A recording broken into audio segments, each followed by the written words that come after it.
estimados, que bom que nós podemos celebrar mais um culto juntos. E eu quero saudar vocês com a palavra que leio do Evangelho de Mateus, capítulo 4, versículo 23, que diz: Percorria Jesus toda a Galileia, ensinando nas sinagogas, pregando o Evangelho do Reino e curando toda sorte de doenças e enfermidades entre o povo. Jesus que vem e traz algo novo, traz uma esperança de que este mundo não está fadado ao fracasso. Este mundo tem uma esperança, que é Ele mesmo, Jesus Cristo, que trará um novo mundo para todos aqueles que creem e confiam nele. Que nós sejamos esses, então, e que coloquemos pequenos sinais desse reino, assim como Jesus aponta para o futuro naquilo que fez, também entre nós e entre todas as pessoas. Convido que nós oremos ao nosso Deus.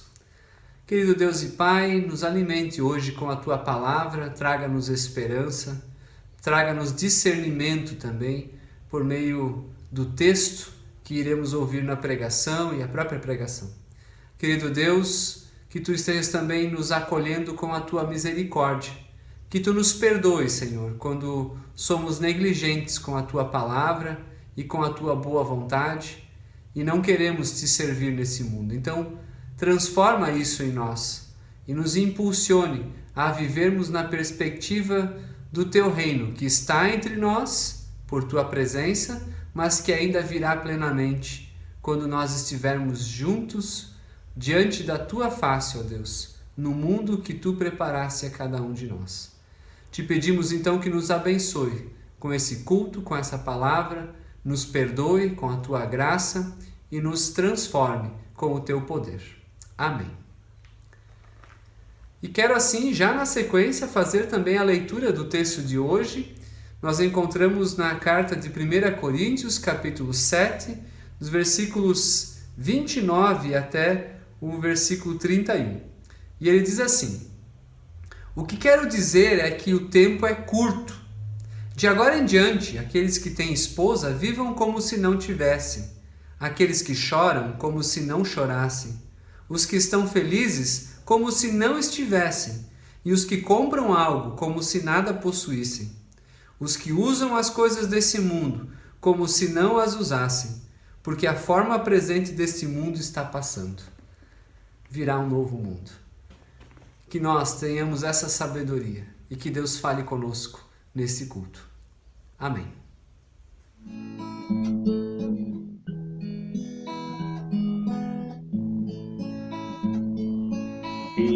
Estou pronto, Senhor,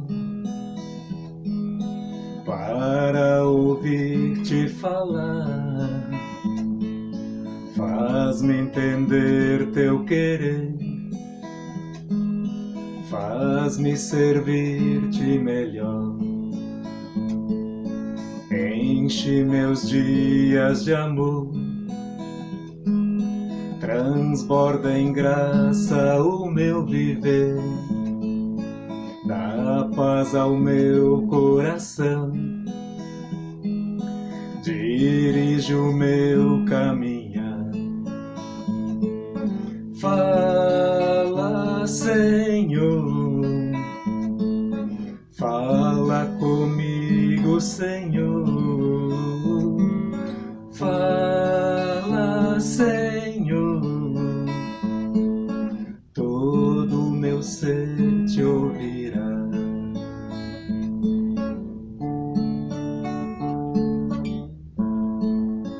Que a graça e a paz de Cristo estejam conosco ao ouvirmos e meditarmos em Suas palavras. Já perceberam como o tempo é relativo? Quando estamos fazendo algo que gostamos ou quando estamos com alguém que amamos, o tempo passa muito rápido. Quando nos damos conta, já se passaram horas e temos a sensação de que se passaram apenas alguns instantes. Mas quando precisamos fazer algo de que não gostamos, ou quando precisamos esperar numa fila, as horas não passam. Minutos nos dão a sensação de eternidade. Às vezes nós também nos perguntamos, mas e se tivéssemos mais tempo? Mais 4, 5 horas por dia? será que elas seriam suficientes? O apóstolo Paulo nos diz no versículo 29 do texto da nossa pregação que o tempo é pouco, que o tempo é curto. Os primeiros cristãos acreditavam que Jesus Cristo voltaria em breve. Viviam as suas vidas na expectativa de que Jesus não tardaria a voltar. Também nos anos que antecederam a escrita desta carta do apóstolo Paulo à igreja de Corinto, houve uma grande falta de grãos no mundo grego. As pessoas achavam que o grande Império Romano cuidaria sempre para que ninguém passasse por necessidade, de que ele manteria todas as pessoas em segurança. Mas, de repente, a comida havia acabado. As pessoas da época passaram por um grande aperto. Era um período de angústia e insegurança, muito parecido com o tempo que nós estamos vivendo, não é mesmo? Todo esse contexto de crise, juntamente com a expectativa de que Jesus Cristo voltaria em breve, dava ao apóstolo Paulo a urgência de se apegar somente às coisas que considerava muito importantes. Por isso a recomendação de que as pessoas não deveriam se apegar às coisas deste mundo, às coisas passageiras, mas que deveriam estar focadas nas coisas do reino, nas coisas celestiais. Existia consciência de que a tarefa de compartilhar o Evangelho era urgente. Sabia-se que mais e mais pessoas ainda precisavam conhecer a Jesus Cristo. Por isso, não se poderia perder tempo com nada. Todo tempo, todo esforço deveria ser empreendido no reino de Deus, no compartilhar do Evangelho com as pessoas que ainda não o conheciam. Por isso é que o apóstolo Paulo diz nesse texto, no texto da nossa pregação, de agora em diante, aqueles que têm esposa vivam como se não tivessem, aqueles que choram como se não chorassem, os que são felizes como se não estivessem, e os que compram algo como se nada possuíssem, os que usam as coisas do mundo como se não as usassem. Percebam que existe um senso de urgência. O apóstolo Paulo estava recomendando o desapego às coisas deste mundo, que segundo ele é passageiro, está passando, como nós vemos no final do versículo 31. A crise de alguma forma já levantava a possibilidade de que, quem sabe, o mundo como as pessoas conheciam na época já não existiria mais. E se Cristo em breve voltaria, até Ele voltar, como nós já falamos, muitas pessoas ainda deveriam ter a chance de conhecer a mensagem do Evangelho até Jesus Cristo voltar novamente. A mensagem do Evangelho de Marcos, capítulo 1, versículo 15, que diz: o tempo é chegado, o reino de Deus está próximo, arrependam-se e creiam nas boas novas, deveria ser urgentemente compartilhada. Bem, como podemos perceber, Cristo ainda não voltou. Mas o trágico é que eu tenho a sensação, é que me parece que nós cristãos perdemos a percepção de que Cristo um dia irá voltar. De algum jeito, eu tenho a impressão de que nós pensamos, se Ele não voltou até hoje, então, será que Ele ainda um dia vai voltar? Então, por que viver esperando algo que não vai acontecer? O jeito é viver o aqui e agora e tentar prolongar ao máximo o tempo aqui neste mundo. Essa, pelo menos, é a sensação que eu tenho a respeito da igreja cristã de hoje em dia. Se de alguma forma os primeiros cristãos viviam na urgência, na expectativa de que Cristo voltaria o mais rápido possível, a impressão que eu tenho é que nós vivemos como se isso não fosse acontecer.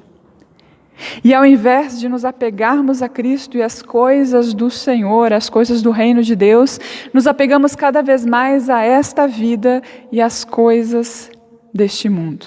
Só uma pequena curiosidade, né? Eu fui procurar a estimativa de vida das pessoas da época de Jesus e também ali da época do apóstolo Paulo, né? As pessoas viviam, quem sabe, no máximo até 40 anos, né? Uma pessoa de 40 anos já era bem idosa para a época, graças a Deus, hoje não é mais assim. Bem, sabendo dessa estimativa de vida, uma vida mais curta, podemos também perceber ou imaginar que o apóstolo Paulo dizia que realmente o tempo está passando, né? Para quem talvez estivesse perto dos 40 anos, a perspectiva era que você não teria mais muito tempo, mais muita vida pela frente.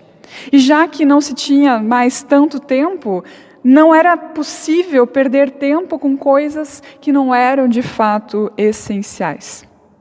Talvez o apóstolo Paulo pensasse, não posso perder tempo com aquilo que não é o reino de Deus, com aquilo que não é a vontade de Cristo. Com relação a isso, você já se deu conta de como nós perdemos tempo com coisas que não são essenciais? Você já parou para pensar quantas horas por dia você perde no celular, no Facebook, na televisão? Eu imagino que o apóstolo Paulo ficaria irritado com tudo isso. Por um lado, nós gostaríamos de ter mais tempo no nosso dia, mais tempo de vida, mas a sensação que eu tenho é de que nós não queremos viver esse tempo com aquilo que realmente é importante. Queremos viver mais, mas não queremos viver naquilo e com aquilo que realmente importa e traz sentido à nossa existência. Quando eu era criança, eu escutei a frase: não ter tempo para Deus é viver perdendo tempo. Refletindo sobre essa pregação, essa frase de novo me veio à memória, e essa frase ela faz todo sentido. Não ter tempo para Deus é viver correndo atrás do vento, de coisas que não edificam, não transformam e também não nos permitem crescer como pessoas. Não estou dizendo que não devemos trabalhar, não nos envolver com as coisas deste mundo, nem que devemos nos isolar e deixar de lado as redes sociais. Mas o desafio é usar tudo isso com responsabilidade. E em tudo, em todas as coisas, viver de acordo com a vontade de Deus. Nós somos chamados, conforme Colossenses capítulo 3, versículo 23, a fazer tudo como se fosse para o Senhor. A fazer tudo, a viver as nossas vidas para a honra e para a glória do Senhor. Nós somos chamados a trabalhar, conviver, conversar, por que não dizer postar, compartilhar, como se fosse para o Senhor. E seguindo a nossa reflexão sobre o tempo, por mais que a vida hoje seja mais longa, o tempo ainda é curto, dependendo da perspectiva da qual olhamos. Quanto tempo nós perdemos com mágoas, ressentimentos, discórdias? Há alguns anos ouvi um relato de uma mãe, uma senhora já de idade, que disse que por conta de discórdias, de brigas pequenas, ela e a filha haviam passado 20 anos sem se falarem. E isso que elas moravam a 1 quarteirão de distância. Pensa quanta vida, quantas conversas, quanto tempo foi desperdiçado por causa de discórdias, de brigas pequenas. O tempo é pouco. O tempo está passando. A forma presente deste mundo está passando. A nossa vida está passando. Sinceramente, nós não sabemos como será o mundo depois que a pandemia passar. Por isso, o convite de não nos apegarmos tanto às coisas deste mundo também vale para nós ainda hoje. Pois por mais que acumulemos tesouros, nada vai conosco para a sepultura. Percebo que, infelizmente, muitas vezes, nós nos tornamos reféns das coisas que possuímos. Muitas pessoas acabam escravas dos bens que conquistam, pois quando não conseguimos nos desapegar de algo, é porque tal coisa tem o nosso coração. Certa vez ouvi o relato de um jovem que economizou durante anos para comprar a moto dos seus sonhos. Quando finalmente ele conseguiu comprar a moto, ele saiu para um passeio. Nesse passeio ele se acidentou. A moto ficou totalmente destruída. Ele não tinha seguro, mas graças a Deus ele saiu com vida. Mas aquela situação, aquele acidente, ver a sua moto destruída, o seu sonho desfeito, fez com que em poucos dias esse rapaz cometesse suicídio.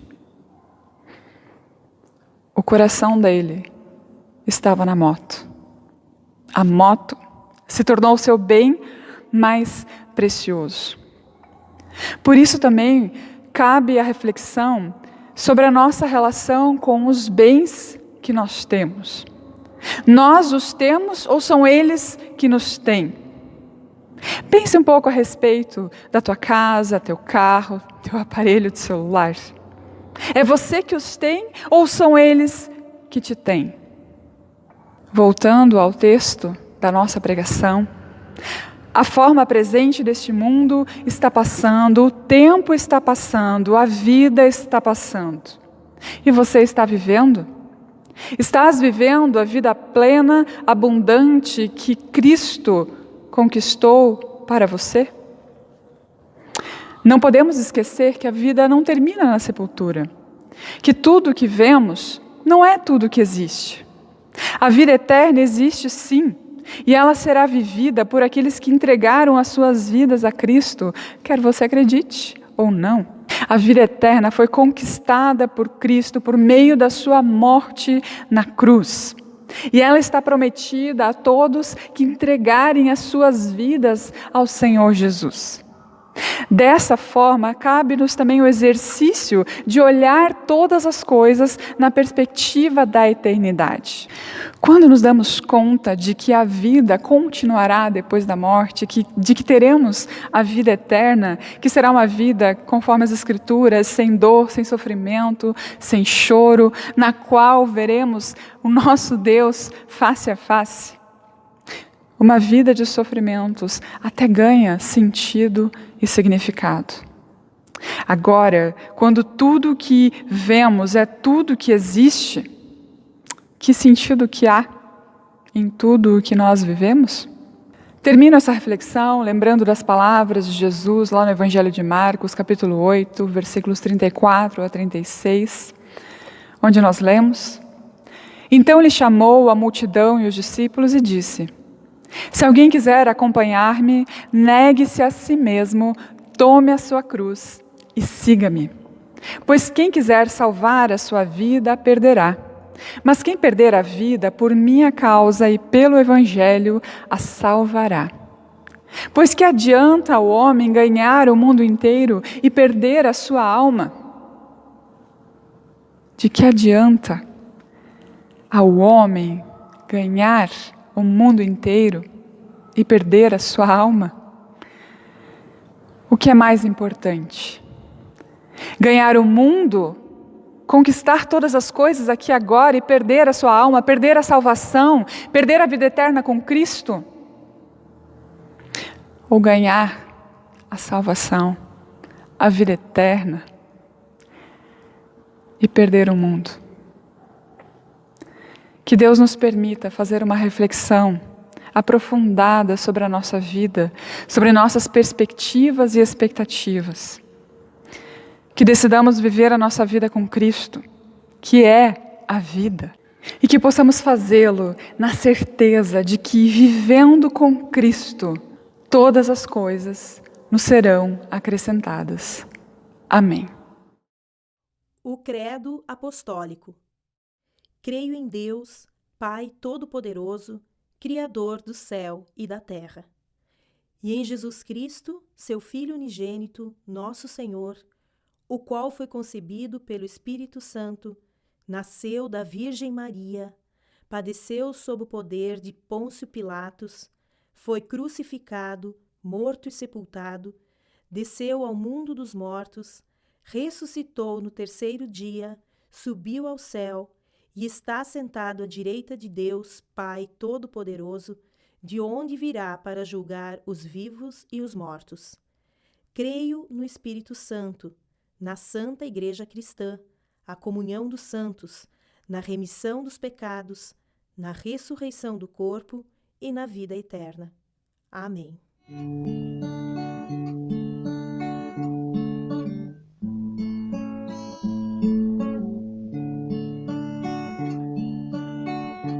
Eu quero ser, Senhor amado, como um vaso nas mãos do oleiro. Quebra minha vida e faça de novo. Eu quero ser, eu quero ser um vaso novo, como tu queres, Senhor amado. Tu és oleiro e eu sou o vaso. Quebra minha vida e faça de novo. Eu quero ser, eu quero ser um vaso novo.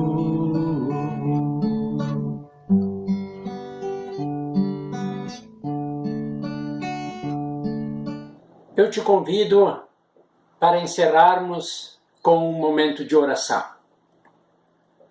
Amado e bondoso Deus, graças te damos que domingo após domingo, ou em outro momento, nós podemos ter acesso à tua palavra, a belos hinos, a um momento de reflexão e de parada em nossas vidas através desses cultos.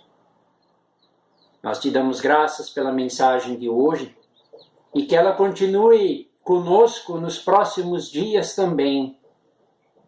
Querido Deus, nós queremos orar pelas pessoas que trabalham e pelas que estão de férias, para que tenham um bom tempo de lazer, de descanso. Protege e acompanha os que estão nas estradas em viagem e aos que têm de trabalhar mais nesta época para servir a outros que descansam. Bondoso Deus, nós oramos novamente pela situação da pandemia em nosso país, colocando em tuas mãos as frentes de trabalho dos hospitais, dos médicos, bem como dos pesquisadores na área das vacinas. Cuida do nosso mundo, Senhor, que tu tanto amas. Cuida dos nossos queridos, dos que estão perto de nós, dos que estão longe de nós, concedendo a tua paz. E dá-nos, nesta nova semana também, a tua presença e a sabedoria para tomar as melhores decisões, coragem e força nas horas de desânimo, gratidão e louvor nos momentos de alegria. Colocamos nossas vidas em tuas mãos, colocamos nossos presbíteros novos, eleitos nas comunidades em tuas mãos, colocamos nossos governantes nos municípios, prefeito, vice, vereadores, também sob aos teus cuidados para que façam uma boa administração. Por tudo isso nós pedimos e agradecemos em nome de Cristo, orando juntos, Pai nosso que estás nos céus, santificado seja o teu nome, venha o teu reino, Seja feita a tua vontade, assim na terra como no céu. O pão nosso de cada dia nos dá hoje, e perdoa-nos as nossas dívidas, assim como nós também perdoamos aos nossos devedores. E não nos deixes cair em tentação, mas livra-nos do mal, pois teu é o reino, e o poder, e a glória, para sempre. Amém. Desejo que Deus te abençoe, que Deus te guarde, que a bondosa mão, que a poderosa mão de Deus esteja sobre você, te acompanhe, te guie, te dê a sua paz em todos os teus caminhos. Amém.